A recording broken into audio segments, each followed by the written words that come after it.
어떤 사람이 지구촌에서 일어나고 있는 일들과 그런 비극적인 상황에 처해 있는 사람들을 생각하면서 이런 감사의 글을 썼습니다. 오늘 아침 일어났을 때에 당신의 몸이 건강하다면 당신은 이번 주를 넘기지 못하고 세상을 떠날 이 세상에 100만 명보다도 축복을 받은 사람입니다. 한 번도 전쟁의 위험이나 수용의 외로움이나 고문의 고통이나 굶주림의 쓰라림을 경험하지 못했다면 당신은 5억 명의 사람들보다 더 나은 축복을 받은 사람입니다. 체포, 협박, 고문, 그리고 죽음의 두려움 없이 교회를 나갈 수 있다면 당신은 30억 명의 사람들보다 축복받은 사람입니다. 만일 당신의 냉장고 안에 음식이 있거나 당신의 몸에 옷이 걸쳐져 있거나 머리 위에 지붕이 있고 잠잘 장소가 있다면 당신은 이 세상 인구의 75%보다도 더 부유한 사람입니다. 통장이나 지갑에 돈이 있거나 집 어딘가 작은 그릇 안에 남아도는 동전들이 있다면 당신은 이 세상의 8% 상위권 안에 드는 부유층이며 두 부모가 아직 살아계시고 아직 이혼하지 않으셨다면 보기 드문 축복을 얻은 사람입니다. 당신이 고개를 들고 얼굴에 미소를 띠고 감사할 수 있다면 당신이야말로 놀라운 축복을 받은 사람입니다. 왜냐하면 대부분이 그렇게 할 수 있는데도 하지 않기 때문입니다. 의외로 자신이 불행하다고 느끼는 사람들이 참 많습니다. 그러나 눈은 조금만 돌려서 지구촌의 현실과 비교해보면 자신은 무척 행복한 사람임을 깨달을 수 있습니다. 어쩌면 우리들은 감사보다는 늘 불평을 많이 하고 살아갑니다. 언더우드 선교사의 증손자인 원한광 교수가 미국으로 귀국하면서 이런 말을 했습니다. 내가 한국에 사는 동안 단 한 번도 경기가 좋아졌다, 살만하게 되었다라는 말을 들어보지 못했다. 그렇습니다. 우리는 여전히 살기가 힘들다라고 불평하고 있습니다. 먹을 게 넘쳐나고 그렇게 먹다 남아 버리는 음식 쓰레기가 골칫거리가 되고 있음에도 불구하고 그런데도 살만하다고 감사하는 사람들은 별로 없습니다. 예배 시간에 드리는 기도를 들어봐도 대부분이 살기가 힘든 이때라고 기도를 시작을 합니다. 이상하게도 예전에 우리가 살던 시대와 비교해 본다면 지금 우리는 꿈같은 세상을 살아가고 있음에도 불구하고 여전히 우리는 살기 힘들다라고 불평합니다. 초등학교 시절 선생님이 숙제를 내주셨어요. 보릿고개에 대해서 알아보라 라는 숙제입니다. 보릿고개. 그 시절 정말 보릿고개가 있었습니다.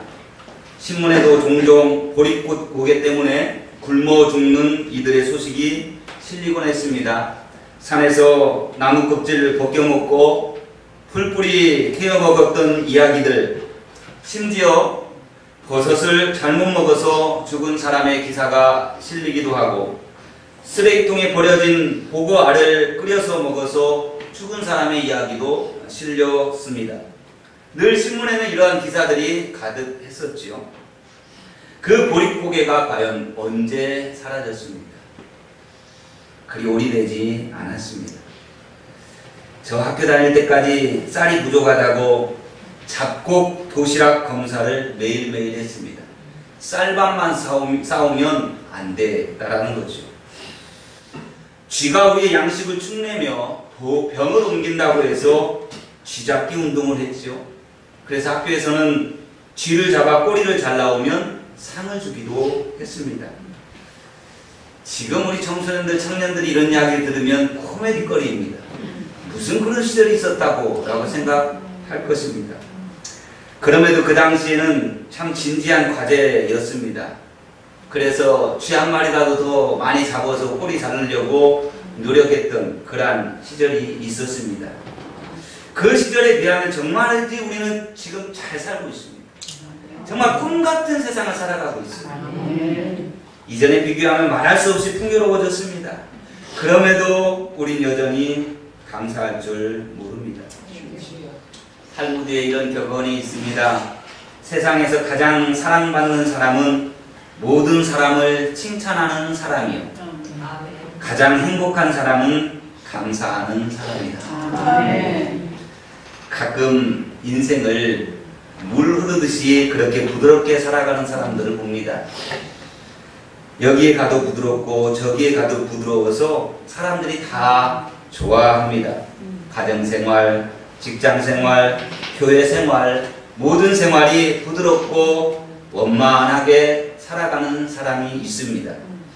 이런 사람은 누가 보아도 감사하며 살아가는 사람입니다.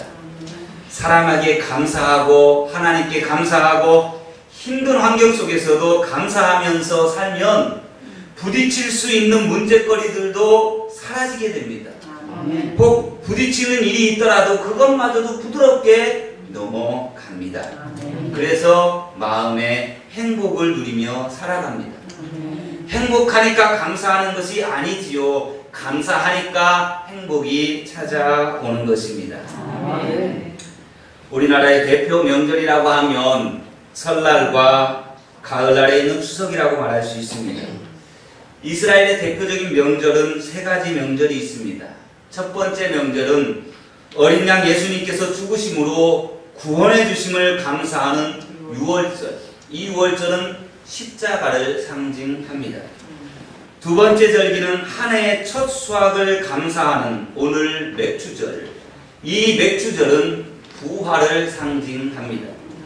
세 번째 절기는 가을에 수확을 감사하는 수장절, 추수감사절. 이 추수감사절은 천국에 들어가는 그러한 잔치의 모습을 상징하고 있습니다. 본문에서 하나님께서 한 해 농사의 첫 열매라 할 수 있는 보리를 거둘 때의 첫 번째 가장 좋은 이삭 한 단을 베어서 그것을 가장 먼저 하나님께 흔들어 바치라 라고 명령을 하십니다. 맥추절에 중요한 의미가 참 많이 있는데 그 중에 가장 중요한 의미는 첫 번째 수확이 바로 이 보리 추수하는 보리 맥추절인데 그 맥추절에 그 보리를 벤 첫 번째 벤 그 이삭을 하나님께 드리라 라는 것이 매우 중요한 의미를 담고 있습니다. 맥추절의 첫 열매가 바로 하나님의 것이기 때문입니다. 그래서 우리는 첫 열매라고 하는 제목으로 세 가지의 교훈을 상고해 보려고 합니다. 첫 번째, 맥추절의 처음 열매는 바로 예수님이십니다.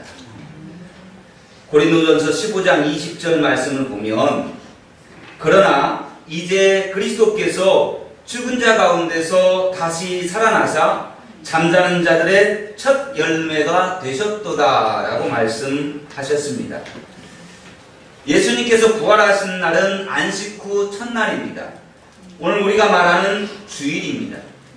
그런데 맥추절에 처음으로 익은 곡식을 하나님께 드리는 날도 레위기 23장에 보면 안식일 이튿날입니다. 다시 말하면 주일입니다.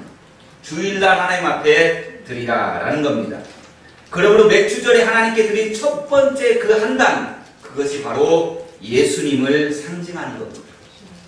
예수님은 모든 것의 첫 열매가 되십니다. 인류를 구원하시기 위해서 십자가에서 죽으심으로 구원을 주신 첫 열매가 되셨고 죽으시고 부활하심으로 부활의 첫 열매가 되셨습니다. 예수님도 맥추절의 첫 열매가 자신임을 알고 가장 먼저 부활하신 예수님께서 하나님께 가장 먼저 자신의 몸을 드리는 것을 봅니다. 요한복음 20장에 부활하신 주님을 가장 먼저 본 사람이 바로 막달라 마리아입니다. 그런데 이 막달라 마리아가 죽은 줄만 알았던 예수님이 다시 살아난 모습을 보니까 너무나 반가워가지고 덥석 안으려고 했습니다. 예수님을 만지려고 확 달라들 때 그때 예수님께서 당신을 만지지 못하게 하십니다. 요한복음 20장 17절 말씀입니다. 예수께서 이르시되 나를 붙들지 말라. 내가 아직 아버지께로 올라가지 아니하였노라. 예수님은 맥주절의 첫 열매이시기 때문에 사람이 먼저 예수님을 가지면 안 됩니다. 그래서 당신께서 첫 열매이시기 때문에 가장 먼저 하나님께 드리려고 올라가신 것입니다. 그래서 마리아에게 네가 먼저 나를 만져서는 안 된다라고 말씀을 한 겁니다. 나는 가장 먼저 하나님께 드려야 한다라는 거죠. 중요한 것은 첫 열매이신 예수님을 받으신 하나님께서 그 첫 열매이신 예수님을 또다시 우리에게 보내주셨다라고 하는 사실입니다. 여러분, 첫 열매가 되시는 예수님을 하나님께서 우리에게 다시 주셨어요. 그렇기 때문에 누구든지 마음속에 부활의 첫 열매가 되시는 예수님을 모신 사람은 예수님과 똑같이 부활하게 되어지고 영원한 생명을 얻게 되어지는 것입니다. 그러므로 부활의 첫 열매는 바로 예수님이시오. 맥주절의 첫 열매가 되시는 예수님을 다시 우리에게 주신 하나님께 감사하는 날이 바로 맥주절. 그래서 맥주절을 우리는 맥주 감사절이라고 부르고 있는 겁니다. 부디 우리 성도님들 맥주절에 처음 거둔 보리 한 단이 그 첫 열매가 되시는 예수님을 우리에게 주셨다라고 하는 이 사실을 받아들이며 감사하며 살아갈 수 있기를 바랍니다. 두 번째 맥주절에 주신 그 첫 열매는 바로 우리입니다. 가정에서 그리고 우리 꿈의 교회에서 처음으로 주님을 믿는 우리 자신이 맥주절의 첫 열매가 된다는 사실입니다. 로마서 16장 5절에 보면 또 저희 집에 있는 교회에도 문안하라. 내가 사랑하는 에베네도에게 문안하라. 그는 아시아에서 그리스도께 처음 맺은 열매니라 라고 말씀합니다. 소아시아 지역에서 바울이 처음 전도해서 제대로 믿는 신자가 된 사람이 있었는데 그 사람이 바로 에베네도라는 사람입니다. 바로 바울이 맺은 신앙의 첫 열매였다라는 겁니다. 성경에는 예수님을 가장 먼저 처음 믿은 첫 열매 신자들이 많이 나오는데 요한복음 4장에 보면 수가성 여인입니다. 이 수가성의 첫 열매가 된 이 여인, 첫 열매인 이 수가성의 여인이 잘 믿으니까 수가성 전 지역이 예수님을 다 믿었다라고 성경은 기록하고 있습니다. 사도행전 10장에 나오는 고넬료라고 하는 사람은 그 가정의 첫 열매였습니다. 첫 열매인 고넬료가 잘 믿으니까 자기 가정뿐만 아니라 일가 친척, 친한 사람들도 불러서 함께 하나님의 말씀을 듣고 세례를 받는 놀라운 역사를 이루었습니다. 사도행전 16장에 빌립보 감옥의 간수가 그 가정의 첫 열매였습니다. 이 빌립보 간수가 바울과 신라를 데려다가 자기 온 집안 사람들을 불러서 세례를 받았습니다. 나중에 이 첫 열매가 빌립보 교회를 세우게 된 것입니다. 그러나 그 누구보다 우리 예수님께서 첫 열매가 되어주심으로 말미암아 수많은 인류가 구원받고 하나님을 아버지로 모시게 되었습니다. 이처럼 만약에 내가 우리 집안에 처음 예수님을 믿는 사람이라면 내가 바로 우리 집의 첫 열매가 되는 것이고 이것은 그야말로 큰 영광이라 할 수 있습니다.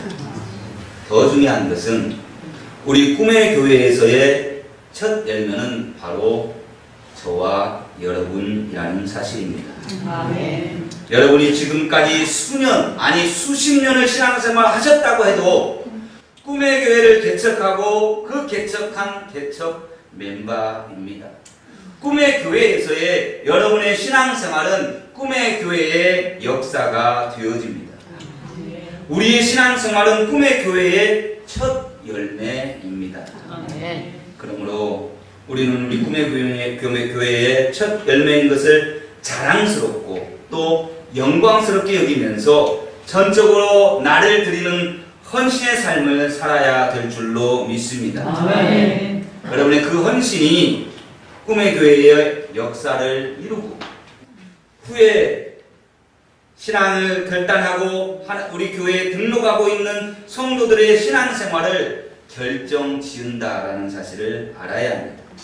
또 우리 자녀들의 신앙과 우리 후손들의 신앙을 결정짓는 것이 바로 우리의 신앙생활, 우리의 신앙의 모습이다라는 것도 알아야 합니다. 그러므로 우리는 우리 꿈의 교회의 역사의 한 페이지를 지금 쓰고 있다라는 사실을 잊지 맙시다. 아멘. 잘못 쓰여진 신앙의 역사 페이지도 절대로 지울 수 없을 것이고, 잘 쓰여진 신앙의 역사의 한 페이지도 절대로 지워지지 않을 것입니다. 그러므로 지금까지의 잘못된 습관이나 잘못된 신앙생활 그리고 잘못된 생각들이 있었다면 그 모든 것은 다 내다 버리고 꿈의 교회에서의 첫 열매로서 아름답고 진실한 신앙의 열매들을 써내려가는 성도들이 되시기를 주님의 이름으로 축원합니다. 중요한 것은 내가 그 가정이나 직장이나 교회에서 예수님을 처음 믿는 첫 열매가 되었다면 그 다음에 열매를 맺는 것이 중요합니다. 첫 열매로 부르심을 받았지만 아직은 다음 열매가 없다라고 하면 안 되는 겁니다. 혼자만 익은 열매가 되어서는 안 됩니다. 첫 열매의 사명이 뭐냐? 첫 열매의 사명은 잘 익어서 그 다음 열매가 착착 맺어지게 하는 것. 이게 첫 열매의 사명입니다. 실제로 맥주절에 보리 추수를 시작으로 그 다음에 올리브 열매를 맺게 하고 그 다음에는 밀을 추수하게 만들고 그 다음에는 포도 열매를 맺게 만들고 이런 식으로 계속해서 열매를 맺다가 가을에 수장절 하나의 마지막 추수를 끝나게 되는 것입니다. 마찬가지로 내가 잘 익은 맥주절의 열매가 첫 열매가 된다면 나 때문에 우리 가족이, 우리 가족 때문에 우리 이웃이, 우리 이웃 때문에 우리의 지역이, 우리 지역 때문에 우리나라가, 우리나라 때문에 열방과 땅끝이 구원을 받아 결국엔 추수감사절과 같이 마지막 추수 때에 천국으로 다 올라가게 하여야 되는 줄로 믿습니다. 아멘. 그러므로 첫 열매인 맥주절에 그 배인 첫 번째 한 단, 그 한 단이 가장 중요합니다. 마찬가지로 첫 열매인 우리 성도들이 우리 꿈의 교회에서 가장 중요한 분들입니다. 물론 아직까지 다른 열매를 맺지 못하는 분들도 있을 겁니다. 그러나 갈라디아서 6장에서 말씀하는 것처럼 반드시 심은 것에는 열매를 거두게 하신다라고 말씀하셨습니다. 그렇기 때문에 우리는 하나님 앞에 이런 기도를 드려야 합니다. 주님, 저는 우리 집안의 첫 열매입니다. 주님, 저는 우리 꿈의 교회의 첫 열매입니다. 나 자신을 먼저 하나님께 첫 열매로 드립니다. 부족하지만 이 열매를 받으시고 다음 열매도 잘 있게 해 주옵소서. 저 때문에 우리 가정이, 우리 동네가, 우리 직장이 다 예수 믿게 하여 주옵소서. 이렇게 하나님 앞에 기도하며 나아가야 되는 줄로 믿습니다. 사랑하는 여러분, 아브라함 한 명이 잘 믿어서 이스라엘 민족의 첫 열매가 되었습니다. 그 한 사람이 잘 익은 맥주절의 열매가 되니까 이스라엘 민족 전체가 하나님의 선택받은 선택된 민족이 되어진 것입니다. 우리 성도님들도 이 맥주절의 첫 열매인 예수님을 잘 모심으로 우리도 잘 익은 맥주절의 첫 열매가 되어줘서 여러분의 가정이, 여러분의 일가 친척이, 여러분의 교회가 모두가 구원의 열매를 맺게 되기를 축원합니다. 마지막으로 맥주절의 첫 열매는 내게 주신 것 중에 처음 것이 바로 맥주절의 첫 열매입니다. 민수기 8장에서 이렇게 말한 이스라엘 자손 중에 처음 태어난 것은 사람이든지 짐승이든지 다 주께 속하였다라고 말씀하고 있습니다. 우리가 지금 갖고 있는 모든 것은 하나님께서 우리에게 선물로 주신 겁니다. 그 중에 첫 번째 것은 하나님께 드리라는 것이 바로 맥주절의 의미입니다. 하루의 첫 시간을 기도로서 하나님 앞에 드려야 합니다. 하루를 열며 내 입에서 나온 첫 마디의 말은 하나님을 찬송하는 말로 시작하여야 합니다. 하루를 시작하면서 내 머릿속에 떠오르는 첫 번째 생각은 감사이어야 합니다. 하루를 시작하면서 내 발걸음의 첫 번째 발걸음은 교회로 향하는 발걸음이어야 합니다. 첫 마음을, 첫 예물을 하나님 앞에 드리는 것, 이것이 바로 맥주절의 첫 열매라는 사실입니다. 서울충신교회 원로 목사님이신 박종순 목사님께서 위암 수술을 받기 위해서 10시간 동안 마취를 하게 되었습니다. 이분이 마취를 하며 들어가기 전에 이렇게 기도했습니다. 하나님, 제가 수술 끝나고 마취해서 깰 때에 가장 먼저 하는 말이 주여라고 하게 해주십시오 라고 기도를 하고 수술대에 들어갔습니다. 그리고 실제로 수술을 하고 마취가 깨어졌을 때 그의 입에서 첫 번째 튀어나온 말이 주여였습니다. 맥주절의 첫 열매를 드리는 것, 이것은 우리의 마음을 드리는 것입니다. 한 달의 첫날이 월삭입니다. 월삭을 드리는 것이 맥주절의 첫 열매를 드리는 사람이 되는 것입니다. 주일은 한 주간의 첫날이 주일입니다. 주일 성수를 하는 것이 맥주절의 첫 열매를 드리는 사람이 되는 것입니다. 하루의 일과 중에 첫 시간은 새벽기도 시간입니다. 새벽기도를 드리는 것은 하루의 첫 시간을 하나님께 드리는 마음입니다. 어떻게 생각할지 모르시겠지만 우리가 일해서 받는 수입의 첫 수입도 하나님의 것이라고 할 수 있습니다. 열심히 일해서 번 돈 아깝다고 생각하지 마시고 물질을 심는다라는 생각으로 하나님 앞에 드리시기를 바랍니다. 이번 맥주감사주의를 준비하면서 일주일 내내 제 아내에게 들은 제가 가장 많은 질문이 있었습니다. 여보, 우리 맥주감사헌금 얼마 드려야 해요? 일주일 내내 들었습니다. 이 질문에 제가 답을 못했습니다. 얼마 드리자라는 말을 못했어요. 매일 묻는 거예요. 여보, 이번 맥주감사주일에 우리 얼마를 헌금을 드려야 돼요?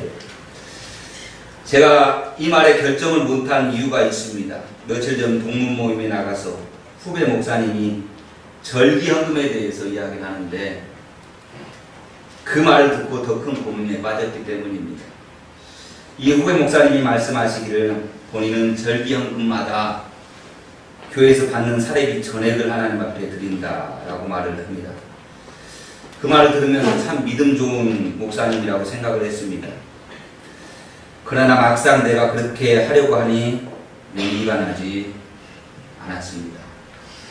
가정 형편은 뻔한데 우리도 후배 목사님처럼 우리가 받는 사례비 전액을 하나님 앞에 드립시다. 이렇게 말할 수가 없었습니다. 그래서 하나님께 죄송하다고 기도할 수밖에 없었습니다.